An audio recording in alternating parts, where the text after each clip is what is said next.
एकंदरीत आपण जर पाहिलं का निवडणुका हा पैसा, जात आणि धर्म या ताकदीवर खूप वेगळं वळण घेत आहे।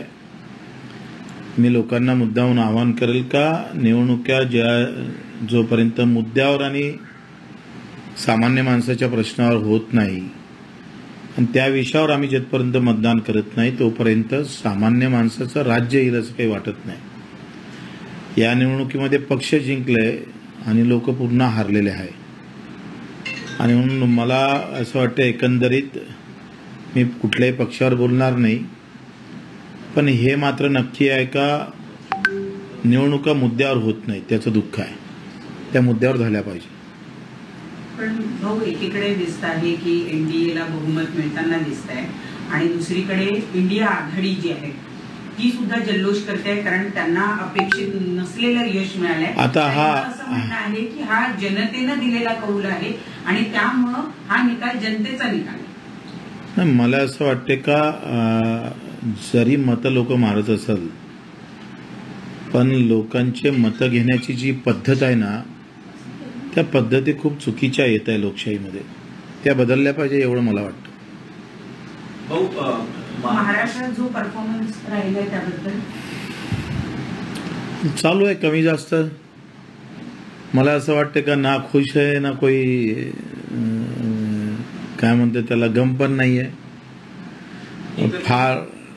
एकंदरीत शिंदे असतील किंवा अजितदादा असतील फोडाफोडीच्या राजकारणाला लोकांनी डावललं आहे आणि महाविकास आघाडीला एकंदरीत असं हाय लोकांच्या मनातले काही जे काही बोलून दाखवत होते ते त्या लोकांनी करून पण दाखवलं दिसतं। असं वाटत होते का हे फक्त बोलतातच नाराजीचा सूर होता। मला वाटते फोडाफोडीच्या राजकारणात लोकांमध्ये तो असंतोष होताच आणि तो थोडा दिसला आहे। अमरावतीच्या जागेबद्दल खूप चर्चा होती, शिफ्टीमुळे नवनीत राणांचा पराभव झाला अशी तर त्या मतदारसंघामध्ये एकंदरीत मला वाटते आम्ही हे श्रेय घेत नाही।